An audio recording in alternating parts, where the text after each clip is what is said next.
यहाँ को ये भी बताएं कि गजा और लबनान में फौरी और गैर मशरूत जंग बंदी की जाए, दुनिया फलस्तीनियों की नस्ल कुशी रुकवाए। मुस्लिम ममालिक ने इसराइल को लगाम डालने का मुतालबा कर दिया। रियाद में अरब इस्लामी गैर मामूली सरबराह इजलास के एलामिये में शुरका ने जोर दिया अक़वाम मुत्तहिदा इसराइल को इश्तियाल अंगेज पॉलिसियों से रोकने के लिए इक़दामात करे। इसी हवाले से हमने राब्ता किया है साबिक सफ़ीर मलिया लोधी साहिबा और तज्ज़ियाकार मंसूर जाफर साहब हमारे साथ मौजूद हैं। मलिया साहिबा, समा को वक्त देने का बहुत शुक्रिया। पहले मैं आपसे जानना चाहता हूँ, ये बताइएगा कि अरब इस्लामी सरबराह इजलास के एलामिये का दुनिया पर कितना असर पड़ेगा और क्या इसके जरिए मगरबी ममालिक को भी कोई पैगाम दिया गया है? एक पहलू तो इसका ये है कि एक ही आवाज से मुसलमान दुनिया से जो लीडरान है उन्होंने इसका मुतालबा किया कि जो गाजा में जंग है वो बंद होनी चाहिए और इजराइल जो जारहाना कार्रवाई कर रहा है इसको ख़त्म होना चाहिए।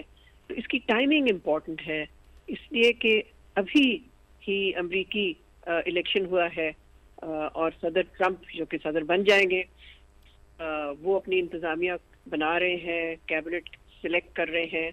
तो एक तरह से उनकी इंतज़ामिया को ये पैगाम गया होगा कि इस्लामी दुनिया जो है वो एक साथ खड़ी हुई है इस इशू पे। लेकिन जो सूरत हाल मशरिक़ वस्ता में है वो तो बिगड़ती जा रही है।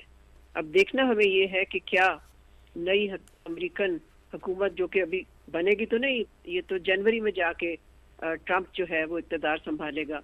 लेकिन देखना ये है कि आया वाशिंगटन से कोई इसका नोटिस लिया जाएगा या नहीं। ठीक है मलिया साहब, आप हमारे साथ मौजूद रहिएगा। मंसूर जाफर साहब भी हमारे साथ मौजूद हैं, उनको भी शामिल गुफ्तगू करते हैं।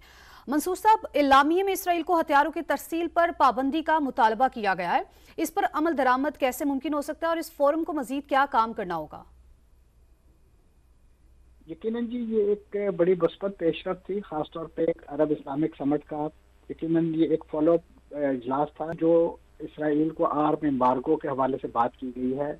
ये एक मुमकिन हुसूल चीज़ है। इस वक्त असला गोला बारूद इस नौयत का इसराइल तक पहुंचता है, वो किसी न किसी मुल्क की फ़ज़ाई हदूद से होकर गुजरता है। कतई न इसके कि वो किस मुल्क की फ़ज़ाई हदूद से होकर गुजरता है, मैं समझता हूँ उसे रोकने के हवाले से किसी फोरम के बजाय खुद ये ममालिक जो हैं ऐसा इक़दाम कर सकते हैं कि उन जहाज़ों को या उन सप्लाई चेन को जो है वो डिसरप्ट किया जाए ताकि इसराइल को असले की सप्लाई जो है वो ना हो सके। फोरम की जिम्मेदारी और भी बढ़ जाती है इस अरब इस्लामिक समिट के एलानियों के बाद कि उन्होंने जो भी करना है इस मसला फ़लस्तीन के हल के हवाले से वो अपने ही जोरे बाजू पे और अपने ही मैंडेट को इस्तेमाल करते हुए करना है। यकीनन इसमें उन्हें आलमी इदारे की सपोर्ट भी हासिल होनी चाहिए। मेरी मुराद अक़वाम मुत्तहिदा की है। अक़वाम मुत्तहिदा को इस बात पर मजबूर किया जाए कि वो इसराइल का नाटका बंद करे। जिस तरीके से इस वक्त इसराइल जो है वो इस आलमी इदारे के खिलाफ बिल्कुल खम ठोक कर सामने आ चुका है।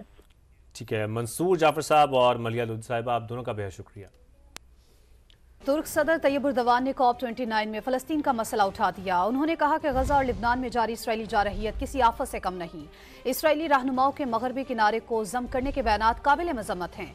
गजा में इंसानी और माहौलियाती तबाही के जिम्मेदारों से आलमी अदालत में जवाबदही होनी चाहिए।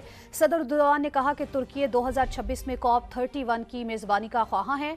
उन्होंने हिमायत करने वाले ममालिक का शुक्रिया अदा किया। सदर उर्दवान ने कहा कि तुर्की का माहौलियाती आलूदगी में कोई किरदार नहीं है, इसके बावजूद 2053 तक कार्बन का अखराज 0 पर लाने के लिए कोशां हैं।